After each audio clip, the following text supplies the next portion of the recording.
Well, hello, welcome you all to another wonderful opportunity where we get to experience the Word of God just a little bit at a time. Hey, I am Reverend Charles Nelson, and I'm excited to be here with you today with the Tuesday Talks with the Teacher. And we had slated for us a guest. I know some seen the flyer and the things that was related to that.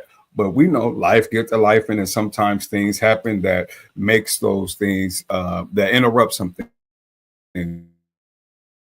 but we are seasons that we can continue to move forward. It tells us in the Word of God to be instant in season and out of season. Now, I know in the context of what it's talking about, but sometimes we have to be prepared, even in these types of spaces as well, just to continue to move forward when things may not be going the way that we will project for them to go.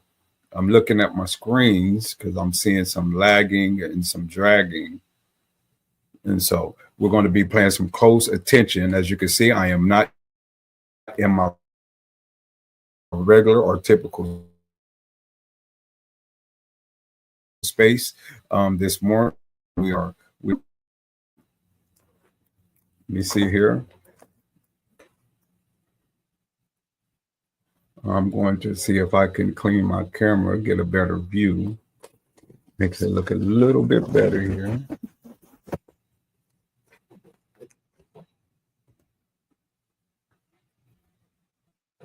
All right, that looks a little bit better. Let's see here. So this past Sunday, we did our sermonic presentation. It came out of the Second Chronicles chapter 5, dealing with a key area passage from verses number 11 through 14. I looked through it, and in some translation, it has it broken down into many different instances. But one of the things I did come to realize throughout some of my study is that it showed it in some of the more original language, going back into some of that stuff, that it was all one sentence. Verses 11 through 14 was all one sentence. And so that's what really helped guide and direct my thoughts and things that was along with that. And I'm going to pull it up. Let me see if I can pull it up on the screen. I think there was, let's see here. No, I don't want the ticker version. I want the regular. What happens? Let's see here. Just give me a moment. I made it so we could put it on the screen. But now, of course, when I need it, I can't find it. So just look at the ticker down at the bottom. As a matter of fact, we'll just put it right there. Look, this very first one, it says, and when the priest came out of the holy place, for all the priests who were present had consecrated themselves without regards to their division.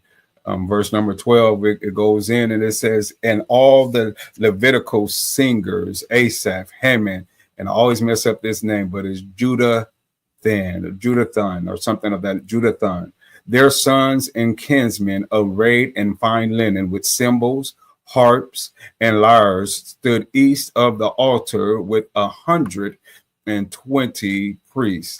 Here's verse number 13. And it was the duty of the trumpeters and singers to make themselves heard in unison in praise and thanksgiving to the Lord. And when the song was raised, and now where is my verse 14? Oh, here. Okay.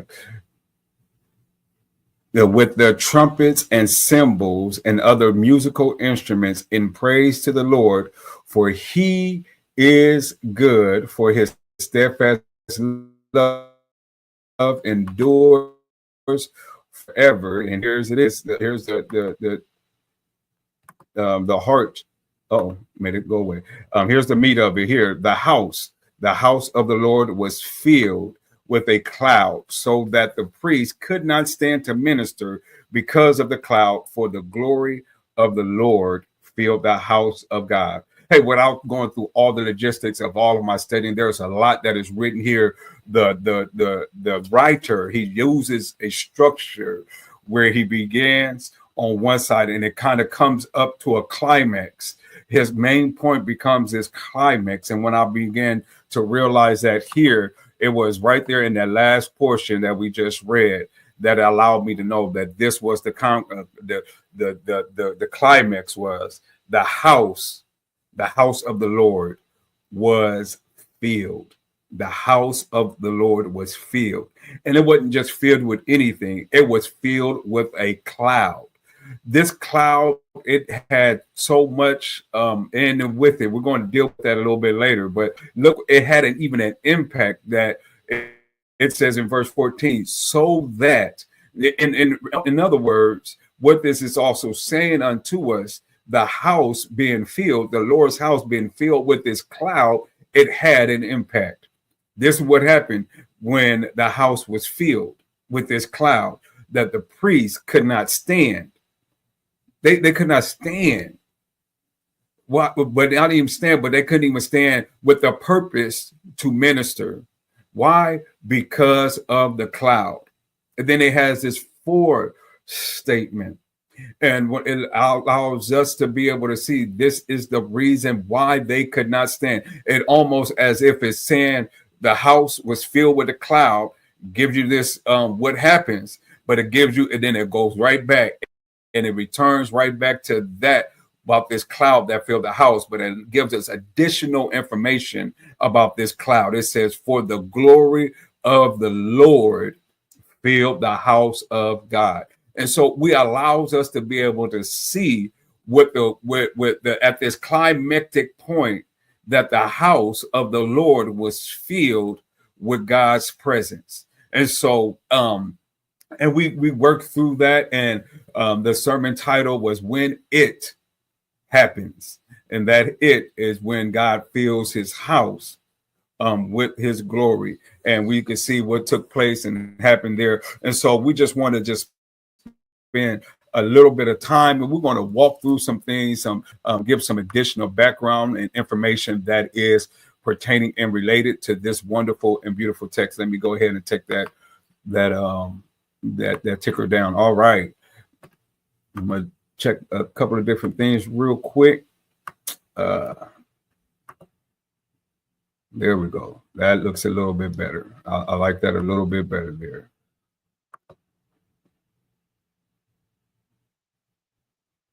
All right. And so let's go ahead. Let's move a little bit further here. Let's do that. All right.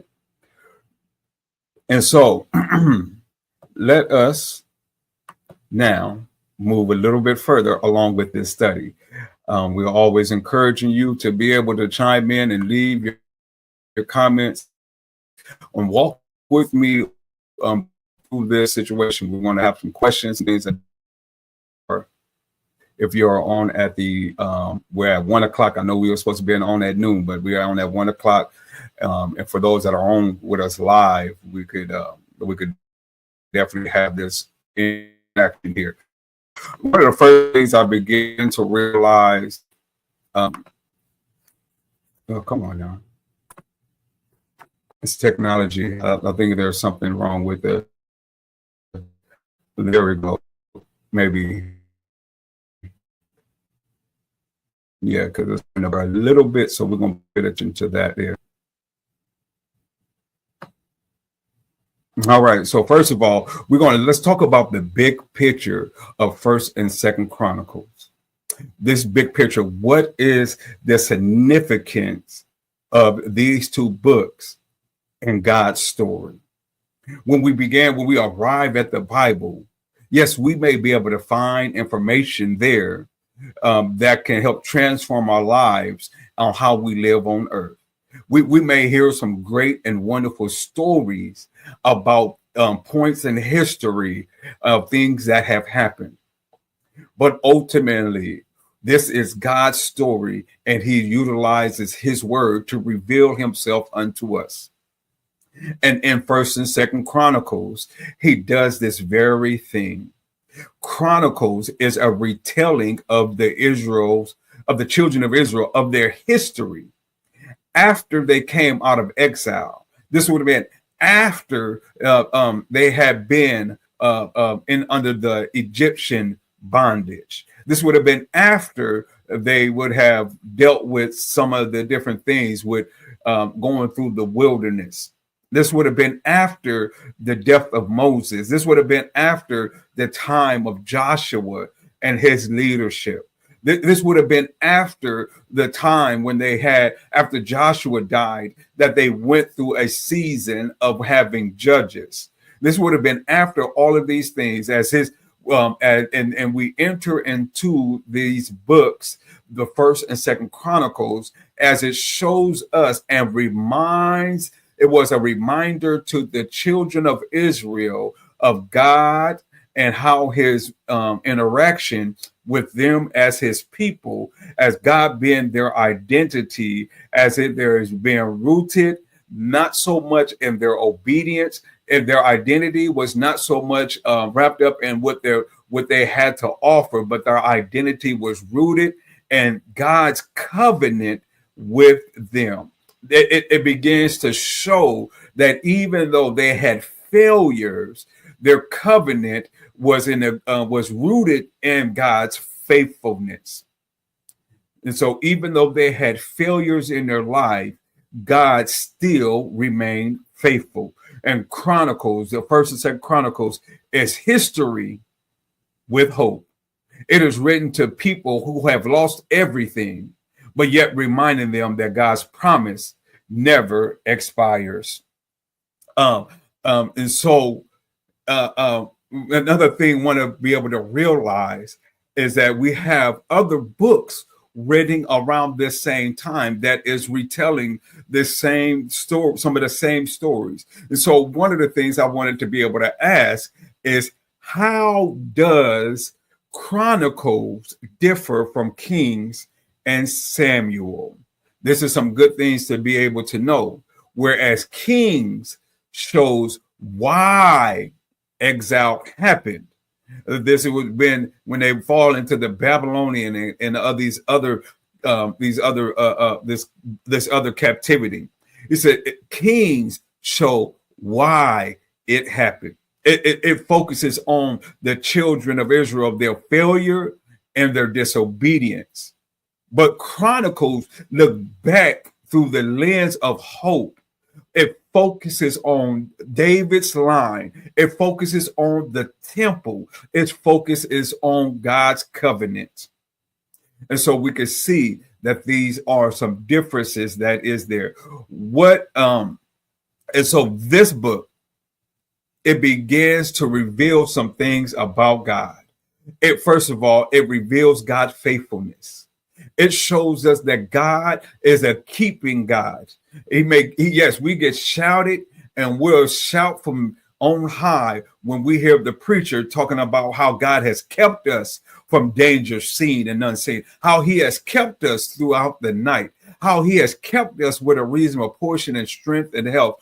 But when we read through Chronicles, we could shout for all those reasons, but we also come to the realization that he is a covenant keeping God, that he is a covenant keeping God. When I let me see here, I'm gonna pull it on up, and we're going to talk about that just very, very briefly. What does that mean for God to be a covenant keeping God? I see there is some people that is watching on the different platforms that you could definitely find or utilize this time to be able to. What is your thoughts? What does it mean for God to be a covenant keeping God? What does that mean? I'm going to begin, but I'm going to be looking to see if we have any thoughts that have come from the comment section. When we think about God being a covenant keeping God, we first have to realize that what is this covenant? What is this covenant that we are speaking of? When we start talking about the word covenant, it can basically, on a basic level, it is a binding agreement or a committed relationship between two parties. It is often sealed by promises, obligations, and different signs. In scriptures, we have two different types of covenants. And we see them as being sacred commitments that is initiated and upheld by God. When we begin to look at these things, we can see that there is implications of covenants as it was sealed by blood. Hold up, this even takes us back. I remember when I was a child, before we had some of these other diseases like AIDS and HIV and COVID and all those things. They had a term that was called blood brothers. Blood brothers was purposely for the intent maybe of those that did not have a brotherly relationship, as in a sense they shared the same mother or the same father, but it was two individuals that were so close in their friendship that they was the friends that stuck closer than a brother, and they would seal it typically with cutting of their blood or pricking their fingers, so that on one hand they'll do it with one, the other one would do it as well, and they would touch those bloods or they would shake those cut hands together, and this would be the sign of the commitment. This would be a covenant. This would be the binding agreement. And when we think about covenants in the Old Testament, when we think about these things, it is in the same quality of covenant. There are, I said earlier, there was two different types of covenants. There was one in particular. Let me see here. I'm trying to find my notes here, as I don't want to get too far ahead of myself. But there was two different types of covenants. One type of covenant was conditional covenants. These were covenants that had mutual agreements. We see it even implemented as we read through some of the stories or some of the history of the Chronicles. You remember what it says in First Chronicles chapter. I can't even think of the place location right now. But when he says, if my people who are called by my name will, and he gives them this list of things they ought to do. He begins with this, if you do this, and then what's the promise there? He says, then I will hear from heaven. I will heal your land. And so we see these types of covenants that if you do this, if we on here on earth do our part, then God will move and do his part. We see it in the Mosaic. He says, if you obey my voice and keep my covenant, you will be my treasured possession. That's in Exodus chapter 19. Here we are when we look about this type of covenant. We realize is that our blessings is tied to our obedience, and equally so. If blessings is tied to our obedience, that means there is something also tied to our disobedience, and that is the opposite of blessing. Those curses, but those non-blessed items that we align ourselves up with when we are disobedient. Here it is. Conditional covenant shows us needs because it keeps God's law without God's grace. We need these conditional covenants, but then we have unconditional covenants. Unconditional covenants are based on God's promise alone. God is the one who binds himself to these things, regardless of human failure. These types of covenants, they don't depend on human action, but they depend on God's faithfulness. Here's a few different ones. He gave an unconditional covenant to Noah after the flood. He made the agreement that he would never flood the whole earth or destroy the whole earth again by flood. He did a covenant, unconditional covenant with Abraham. We could read it in Genesis chapter 12. We could read it in Genesis chapter 15, where God he made a promise that his descendants would have, that Abraham would have descendants, that it would have land, and that he would be a blessing to all nations. These were things that were not based on Abraham's obedience, but about God's promise alone. But then there was also, like even with David's covenant, the Davidic covenant, I should call it, in 2 Samuel chapter 7, we see that there is a promise that is given to David about someone from his descendants that would sit on the throne. And we see that being fulfilled in the life of Christ. And so we can see here that when unconditional covenants, it is God making a guaranteed promise even with himself, which is different when God is prepared to bless us based on our obedience. And even in the life of the believer today, there is some unconditional covenants or unconditional promises of God that we have. But there is also some conditional promises as well, where if we do this, God will be willing to do that, so to speak.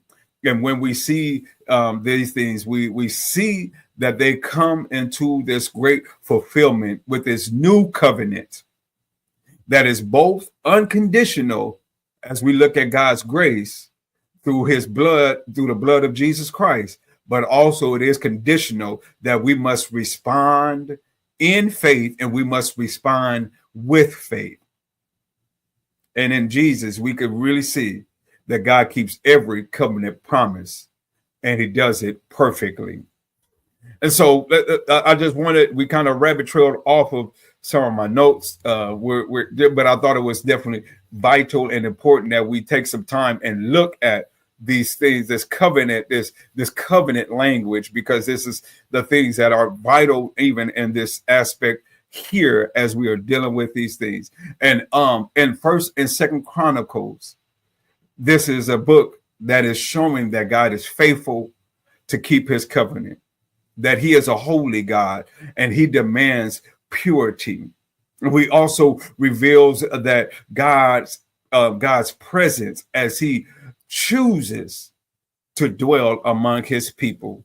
Here it is, how this could be related and helpful for us. When we are dealing with seasons of loss, when we are going through seasons of rebuilding, we do not need to be bottled down and get weary and well-doing, but we need to be reminded that God is not finished writing his story with us. And so we talked about what that is, that big picture of First and Second Chronicles. If you are live, you could definitely let me know if that is helpful or beneficial unto you. But then secondly, let's look at the occasion of Second Chronicles and this 5th chapter, where we have found our message for this weekend and the true context of the area where we are, what is bringing us about with this talk with the teacher on this Tuesday. The occasion. What I said, when I was studying this out, I said, well, what was different about this time? What is why, I guess I should say, why was this dedication different? Well, here's the answer that I got, or what I could just sum it up in these couple of sentences here. It wasn't just about another gathering. It marked the fulfillment of God's promise to David and the arrival of his glory in the temple. This made me really just sit down and contemplate that, because sometimes we come into church on Sunday and we just treat it like another gathering. We enter into seasons, or we see how God is moving in our lives, but then there are moments where God fulfills his promise in our lives. And we cannot treat it as just another gathering, but we must be able to see the uniqueness of what God is doing.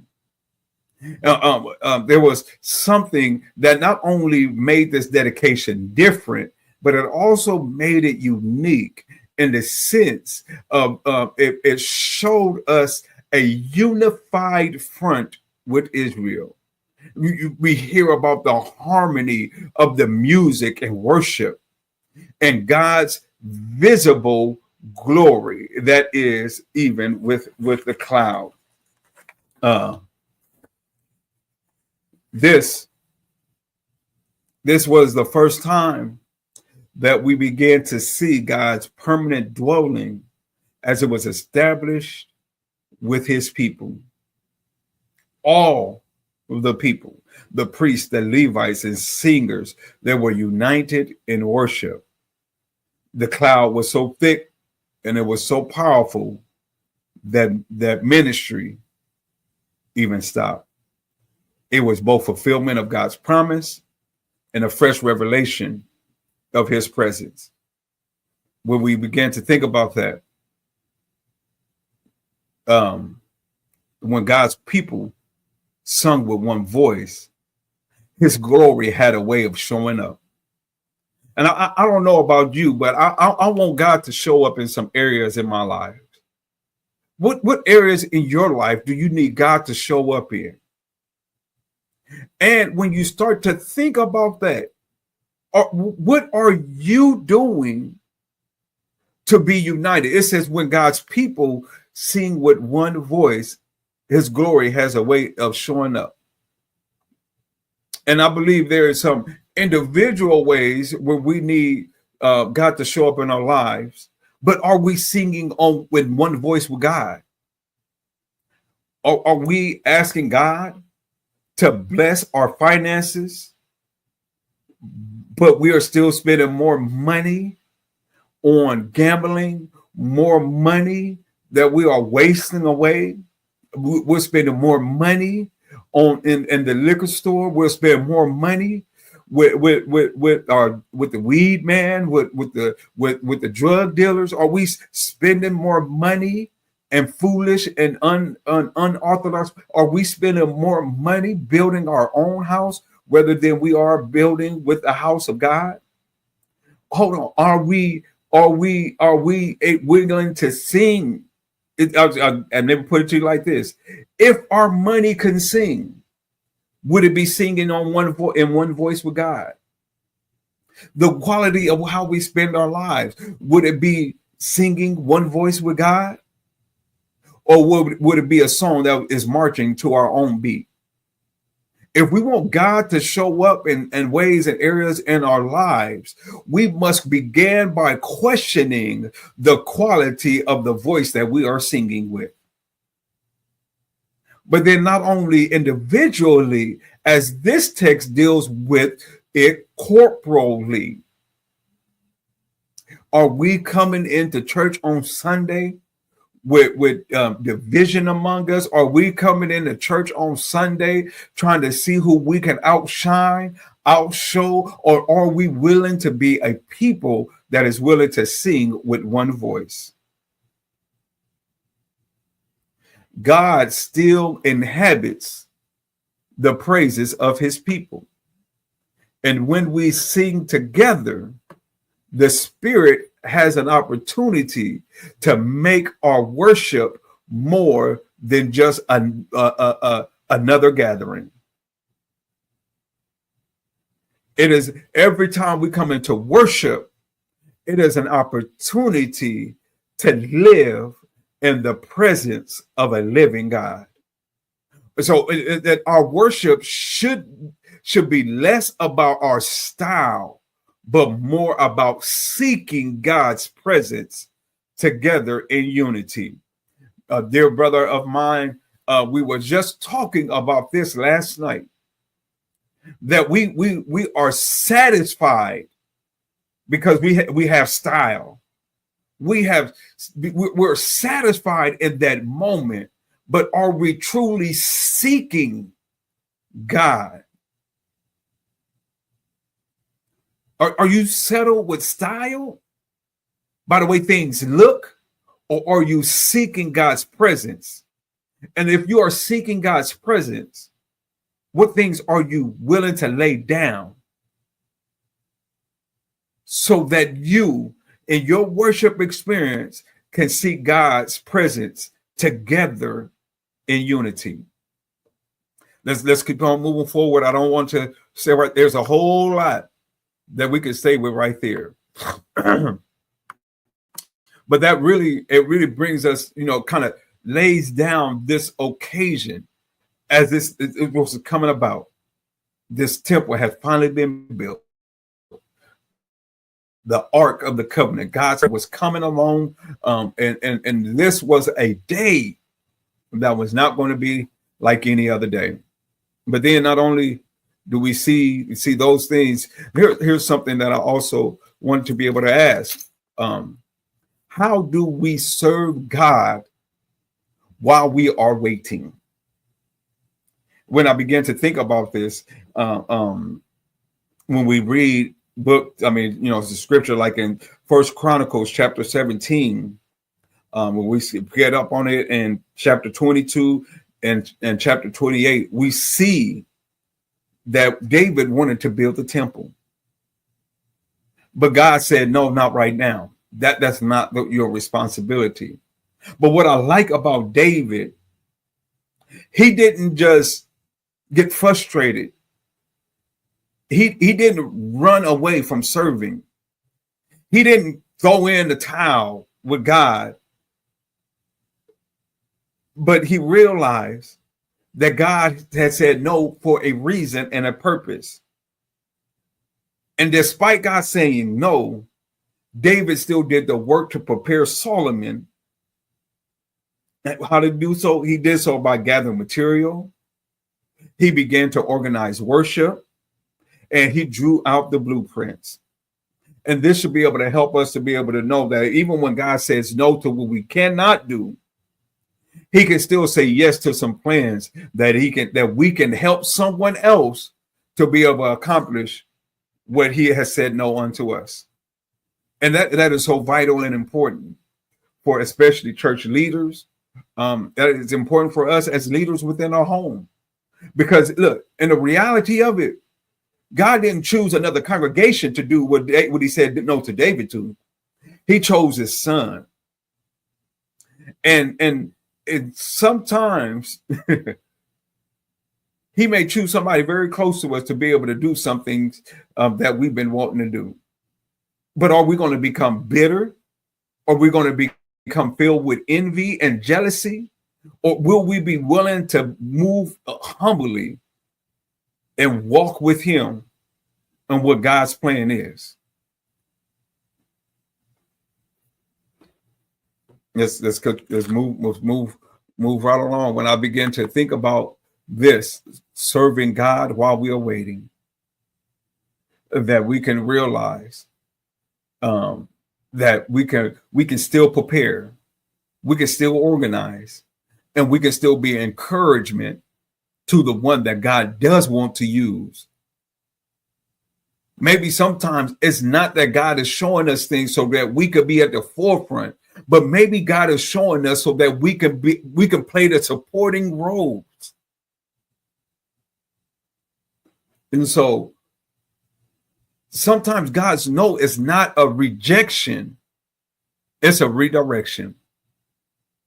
And so when we think about that today, we must serve faithfully in preparation and knowing that our serving is just as valuable as doing the final work. What has God said no to in your life, or said not right now in this situation that you're dealing with, but yet you still have ways to contribute faithfully? Are you withholding your contributions? And I'm not just talking about financial contributions. Are you holding back because you're not the name on the program? Are you holding back because it's not at your church? Are you holding back because you don't get to sit in the big seat? Well, I want to just be able to challenge us today to put on our big boy pants and serve God where he wants us to serve. And maybe your supporting role is more valuable than the role itself. I'm gonna just just pause right here and let me see where I'm looking at on time, because I do want to honor it. We got about 15 more minutes here. And but I just want to pause right here. I'm reminded in this moment, like my mother, she majority of her career, she worked in management positions within the restaurant industry. And so she always, wherever she was at, she was always quickly promoted up into these supporting roles. For her latter years, she was a assistant manager for several of the Panera Breads in our city. I mean, they will use her in one, and then they will notice that there was another place that may have been struggling with meeting their labor. They had these rules where they wanted to keep labor at a certain percentage of the money that was coming in. And my mother just happened to be almost an expert of being able to help meet those type of quotas. She will be an expert when it came down to managing waste control. She will be an expert in several different areas in those ways and lives. And so whenever they saw a need, and we probably got about 10 to 12 different Panera Breads here, and there has probably only been a couple of that she hadn't had a chance to work in her lifetime before she made her transition to be with the Lord. But I remember there was a time when they asked her to become a store manager, and she denied that opportunity. She said no, because she knows that she was not ready and not even willing to make the problems her own. She said, I don't want the problem to be mine, but I help anybody else who that problem is to be able to help them out. And I'll just tell you that to be able to say, sometimes God sees that we may not be the one to be able to handle the problem, but he wants to use us in these supporting roles to help the person who he has laid that weight on so that they can move it forward. We have to be able to know how to serve while we are waiting on God to move in these different areas of our lives. So don't let, when God says no or not now, to be a rejection, but look for God's redirection. And so here's another point that I want to really talk about and see here. I'm looking through them because I still got more talk than I do time. So let's see here. So we may be breezing along pretty quickly here with these next ones. I had to ask this question that I really want you to reflect on as well. What are some of the challenges that come along with serving God? We just talked about that. Sometimes what makes it a challenge because we know what we want to do, but it's met by a no by God or a redirection from God. But what are some other things that come into play? I'm thinking about David. Like, what are some other ways he could have responded? He could have allowed pride or his own arrogance to. I ain't saying that he had arrogance, but those are something he could have moved in those ways. He could have been. He could have been. What's the word I'm looking for? He could have felt rejection.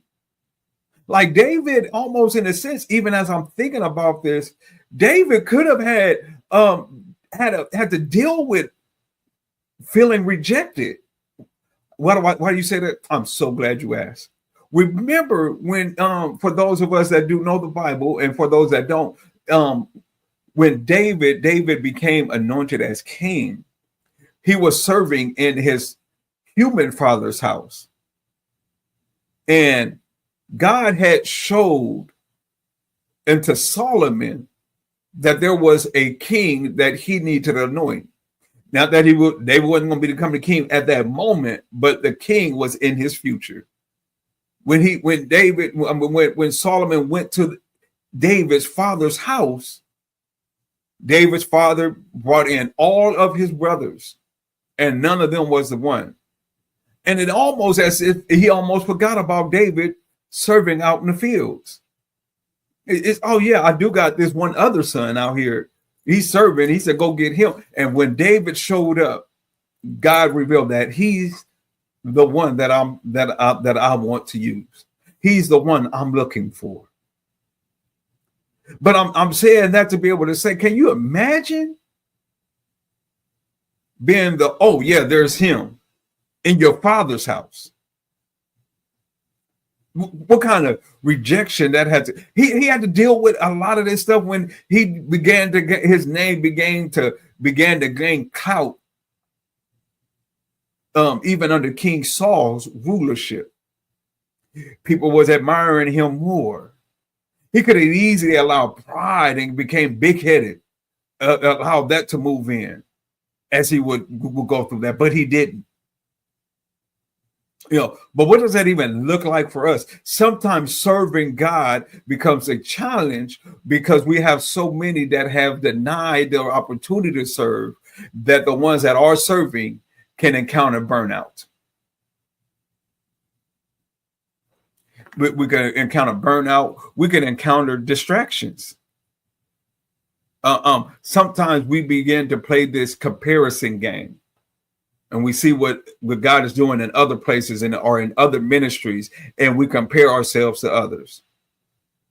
Sometimes we compare ourselves not because they are doing well or doing better or seem to have a better grip on it. Sometimes our comparison is with someone that is less or that maybe not as effective with us. Maybe we're comparing ourselves with those that do not show up, and we're saying, well, at least I'm doing this. And all these things, they come along with division. They start drawing these lines as we seek to serve God's purpose in our generation. Here it is. One of the things we must be able to do is we must learn how to overcome these different challenges. How do we do that? We must rely and rest on God's strength. We must stay humble and keep our eyes on Jesus. And we must be willing to work together. The enemy doesn't have to stop our serving. He just has to sour our spirit. And when we think about that, I want you to really ponder, like, which of these challenges do you face most often? Or what challenge, if it ain't one of these ones that have been mentioned, pride, burnout, jealousy, distractions, comparison to division, what is it that you face most often? And how can you purify your motives this week? As we continue to move forward with these last 10 minutes here, we must be able to realize that also we must be dealing right where we just ended off at. Because speaking of purity, 2 Chronicles chapter 5, it tells us that the priests sanctified themselves before they were serving.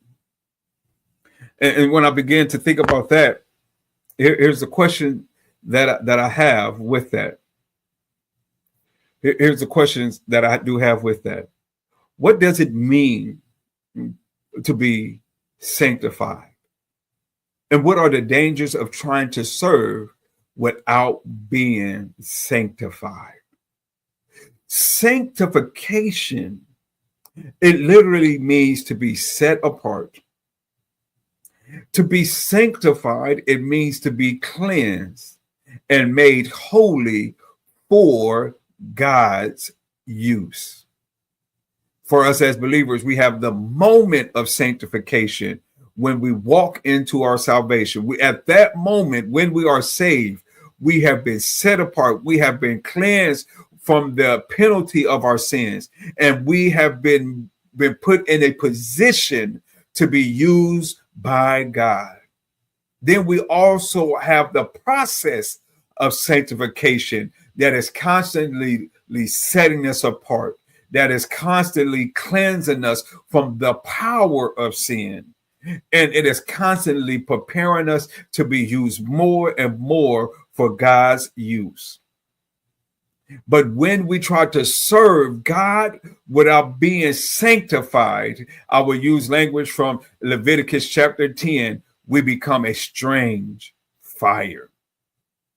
We become people who serve and we become hypocrites. We face a bigger risk of running into things like burnout, being distracted, and ultimately we may be doing a lot of work, but our service is dishonoring God.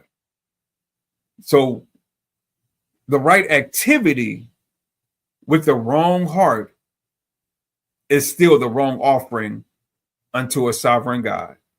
We may be doing the right things, but if we have a wrong heart, it is just as bad, and it is still the wrong offering unto God.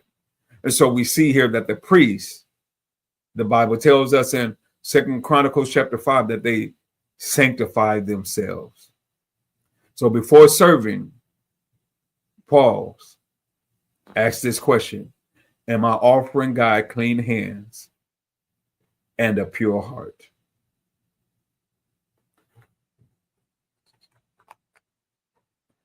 But when we are purified, purity invites God's presence where impurity hinders it. But listen here, purity not only invites God's presence, but it is an opportunity for it to lead to unity. So let's talk about that. Let's talk about that, the unity in diversity. In Chronicles chapter 5, the priests, the Levites, the singer, all had different roles, yet they moved together. And so my question then becomes for this portion right here, what can we learn? What can we learn about moving in unity while yet being different? This is a topic that is one of those hot button topics over the church, even over our country right now, even over our world. But we see here that the priests, the Levites, the musicians, the singers, they all had different roles, but they all had one goal. They were able to function like a body of many parts. Unity does not mean uniformity, but unity means we have harmony. Today's church, we can overcome cultural, political, generational, and gifting that is different by focusing on Christ as the center. There is a space for each of our culturals and all of these different things to live, as long as we are focusing on Christ as the center.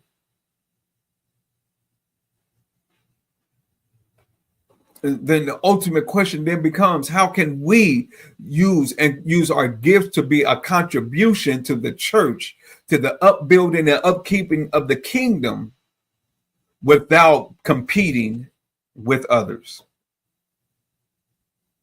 Let's see where I'm at on time. I'm right at my time, but there is still just one more thing I want to be able to attack and address here, because there's a great question here about this cloud and this glory.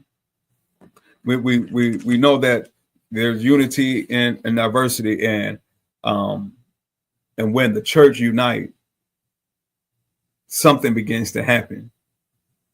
When we put our big eyes aside, it leaves room for God to do something. And here in the text, It shows us that this is when God's glory was revealed, when they were purified, when they were unified, and when they were praising God. God was able to move forward. And this is when it happens. What was it that happened? The cloud filled the house. And so dealing with this cloud, I just had the question of what is this cloud and what is its significance? This cloud, it represents a visible sign of God's dwelling presence. Some may even call it the Shekinah glory of God. We see it time and time again throughout scripture. In Exodus chapter 40, we see it in 1 Kings chapter 8. We see it in Isaiah chapter 6, where this cloud just appears and it reveals God's sign of his dwelling presence. And there is some times and seasons and ways that God just shows up and gives us a visible sign that he is with us. But not only are we dealing with this cloud that is here, but we also see God's glory. What is God's glory? In simple terms, God's glory is the manifestation of his holiness, his uniqueness, his set asideness, his differentness, his unlike no one else. It is the manifestation, it is the revealing, it is the showing forth, it is the aha moment of God's majesty. It is the manifestation. It is when it shows itself forth of God's presence. We see this as we hear about Jesus, is God's glory revealed when we read through John chapter 1. We see this, that it is the Spirit that fills the believers in Acts chapter 2. We see God's glory revealed when we are transformed in his glory. And as we read that in 2 Corinthians chapter 3, the glory that once filled the temple is now the same glory that wants to fill God's people. But we must know and realize that we have some responsibilities individually and corporately if we want to be this dwelling place, and we must be able to do so. So the question then becomes, are we living as temples where God's glory can be seen by others? Are we purifying our temples personally so God can utilize what he has in us? Are we united with God's vision with our own individual lives? Are we willing to lock arms with God and seek him out and sing praises unto him, regardless of the season, regardless of the circumstance, regardless of our situations? For God's presence is not predicated it is not based upon our circumstances, situation, but it's based upon his promise. It's based upon his covenant. It's based upon his agreement. And so as I prepare now, we're closing. We're right at an hour of recording. So I think I got about 5 minutes before we actually are dealing with the whole hour of teaching. We want to look at this. Here is something that can help us why we ought to praise God, why we ought to set ourselves off in a sense. Why even not only us individually, but us collectively, how can we move purified? How can we move in unison? How can we, and I don't want to say how, but why, I should say, my fault, why we should move purified, why we should move unified, why should we move as people that praise the Lord? Well, Let's look at this word glory. And we're going to break it down and use that as an acronym as I seek to close off our live this afternoon. First of all, G, we must realize the greatness of God's presence. The greatness of God's presence. I was looking for it. I had some extra notes that was there. But not only do we see the greatness of God's presence, when we must recognize the greatness of God's presence, that He is, He is bigger than us, and He is greater than us all. But also L, the love that endures forever. His covenant love holds us together. But then the O, oneness of God's people, the unity, despite being diverse, brings God's glory down. We can live in unity, but yet still be diverse. I don't have to deny who I am. I don't have to deny my life experiences to be united with someone that grew up different than me.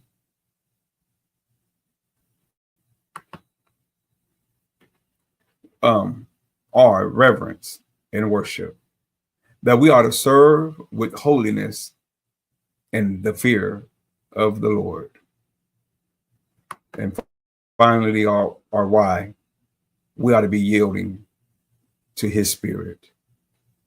We must take a step back so He can truly fill His house.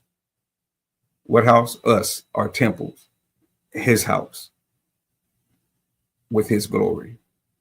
And that's all I have for us here on today. There is just a couple of things, especially for us at Christ Temple Mission Church, that we want to be able to touch on and be able to see here. There is always some great, wonderful opportunities for you to be able to give. You can drop off or mail your offerings to 500 North 25th Street in Lincoln, Nebraska, 68503. Or you also may be able to go to the Breeze Champs app or go to this hyperlink that is there. I'm going to put it in the comments section as well, where you will be able to give your offering there as well. And so we do have those opportunities where you can give. We also have some great, wonderful times that is coming up here. And just give me a moment here. I'm going through and I'm trying to get that placed. All right. And then I think I got it set in there. And so, and then also along with that, there was another way that you can give as well. You can give by sending a text message. Send the word give, GIVE, to this phone number, 402-235-4341. And you can follow those prompts, and that would get you right on in to be able to give even in that way as well.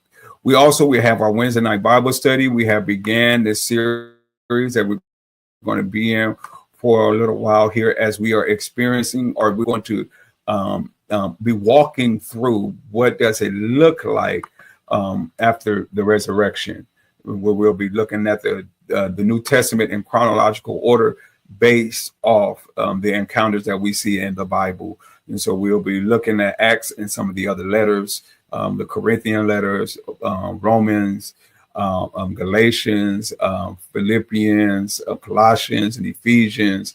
We'll be looking at all those different letters as a brief overview as we walk through this time, and we'll be doing so and as we look at it in chronological order. as we are, this is one of the things I just want to take this very brief time. This is a suicide prevention and awareness month. We always want to encourage you, if you are struggling and dealing with some mental capacities in that manner, in that way, you can call 988, which is the Suicide and Crisis Lifeline, or you can always utilize your local emergency numbers, because we know that these things are real. We want to make sure that you live and that you don't die. Last and not least, as we surely want to encourage you to follow us on YouTube. Follow us on YouTube at CTMC Lincoln, where you will find us there. You could join us and follow us there. We've just recently got that all nice and set up, and so we're looking forward to the growth and being able to minister in that space as well. But here it is. In a few weeks, all roads are going to lead right here to Christ Temple Mission Church, and we welcome you to join us for this pastoral installation service for none other Reverend Charles Nelson and First Lady Minister Shavonda Nelson on October the 19th at 4 p.m. Join us in celebrating what God is doing. So we want to make sure you have opportunity to come out in those manners in that way. And so with that being said, I believe that is it. My humble prayer for you on today is surely may God bless you and may God keep you on this day. Until next time.